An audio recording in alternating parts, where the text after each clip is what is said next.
Ariana Grande just gave her fans exactly what 2 months of clues were building toward. She and Ricky Alvarez dated back in 2015 and 2016 when he was a backup dancer on her honeymoon tour, and she's never pretended he didn't matter. She put his name in Thank You Next and shut the reunion rumors down herself the one time they came up before now. This time, the confirmation didn't happen in a lyric on a stage in Texas. It happened today in a photo dump, tagged for anyone following to see. We're walking through the 2 months that got them here, and once you line them up in order, calling it a coincidence stops making sense. Like the video and subscribe to the channel. Grande and Alvarez have history that goes back over a decade. He was one of her backup dancers on the 2015 honeymoon tour, and the two dated for about a year before splitting in 2016, back when they were young enough that a viral video of them licking donuts off a shop counter was the biggest headline either of them made together. That could have been the end of it. It wasn't. In 2018, Grande put him in a Thank You Next lyric,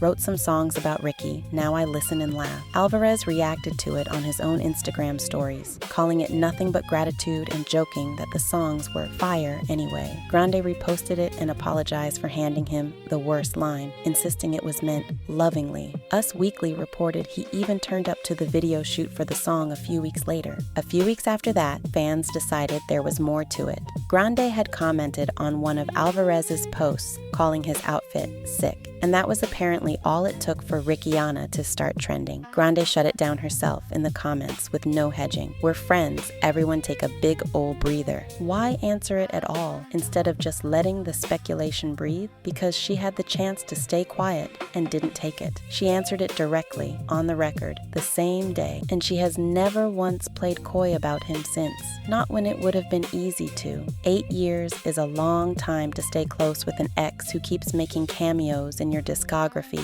your video shoots, and your comment section, especially once you're both single again. Grande spent the years after that with other people, most publicly her ex-husband Dalton Gomez, whom she divorced in 2023, and, more recently, her Wicked co-star Ethan Slater. That relationship ran about 3 years before it ended earlier this year. Alvarez was nowhere in that story, just the guy from 2015, a name in a song, not a factor in her actual life. Then Grande's Eternal Sunshine tour kicked off on June 6th, one she's hinted could be her last for a while, and within weeks, he wasn't just a name anymore. The tour put her back in front of a live audience every night, singing the same set list that still includes the Thank You Next verse that name-checks him, in the same kind of touring bubble where the two of them first met a decade earlier. Grande has talked in interviews about her music and her role as Glinda in Wicked as the things helping her feel like herself again after the Slater breakup, and a tour built around that theme was always going to put her back in close contact with the people who knew her before any of the last few years happened,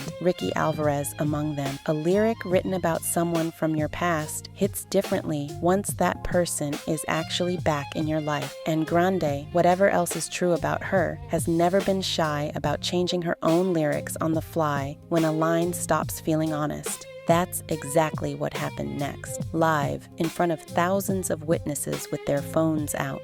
On June 24th, at the Austin stop of the tour, Grande changed the second half of the Ricky line for the first time, swapping out the old Now I Listen and Laugh for something warmer about the songs still holding up. It was a small edit, but fans caught it anyway, because that's what happens when 20,000 people are recording you every night and comparing notes online by morning. 2 nights later, at the next Austin show on her own birthday, she changed the line again. This time, it was unmistakable. I know he still got my back. Alvarez was in the crowd for that one too, in the VIP section, watching her sing about him in real time, while friends celebrated the birthday with the two of them around Austin that same week, according to a report on The Gathering. Is that an accident? Twice in a row? Not when the man in question is sitting a few feet from the stage on her own birthday. A slipped lyric is a slip. A lyric that gets rewritten on consecutive nights is clearly a decision. Grande didn't say a word about any of it it off stage. She let the song carry the update and let the audience do the math, which is exactly the kind of confirmation that's impossible to deny and impossible to walk back later. Nobody had to leak anything. She handed it out herself, one performance at a time. By the time she left Texas, the innocent explanation wasn't really available anymore, and Brooklyn was next. On July 13th, at a Brooklyn show, Grande rewrote the line one more time, and this one left nothing to interpretation. Wrote some songs about Ricky, we always find our way back. Not a joke, not a callback for laughs, just a flat statement, sung to a full arena. The next day, both People and TMZ reported that sources had confirmed it. Grande and Alvarez were dating again. A source told People the two were taking things very slowly amid their romance reunion, adding that they're not jumping into anything serious right away, but that Grande is happy to have him back, and that the two share a similar, dry sense of humor. Why does an anonymous insider deserve any weight here? Only because it lines up with everything the last month had already shown in public, and this one does. That's usually how you tell a real leak from a made-up one. 2 days after that, on July 16th, they were photographed in Central Park with their arms around each other, walking a dog. None of that ever came from Grande's own mouth, and none of it needed to. She'd already spent 3 concerts saying it in the one voice nobody could question, hers, sung live in front of an audience that was recording every word of it. The People and TMZ sources and the paparazzi in Central Park just caught up to what she'd already told everyone who was paying attention. At that point, there was exactly one thing left for her to do,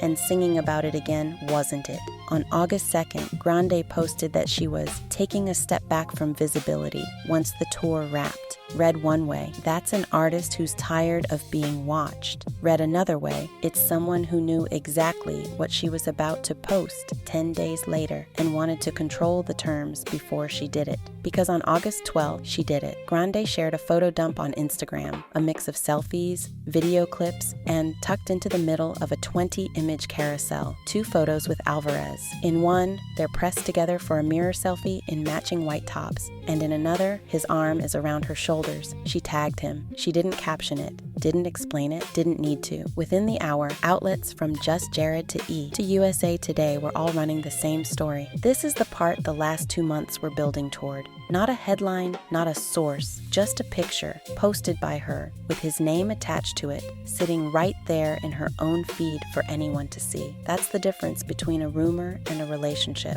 One of them requires a source, and the other one just requires her to hit share. She's been telling this story since June, one lyric at a time, and today she finally just showed the ending instead. The photo dump reads like a normal Wednesday post, casual, unposed, nothing staged about it, which is its own kind of statement after 2 months of everyone else doing the guessing for her. The only real question left is whether taking a step back from visibility was ever going to include this. So that's where Ariana Grande and Ricky Alvarez actually stand, back together, and this time she's the one who said so. Do you think this was always where those "thank you next" lyric changes were headed? Do you buy the taking things very slowly line, or does 2 months of concert confessions say otherwise? And now that it's official, how long before we're talking wedding bells instead of Instagram carousels? Let us know in the comments, and subscribe for more on this one as it develops.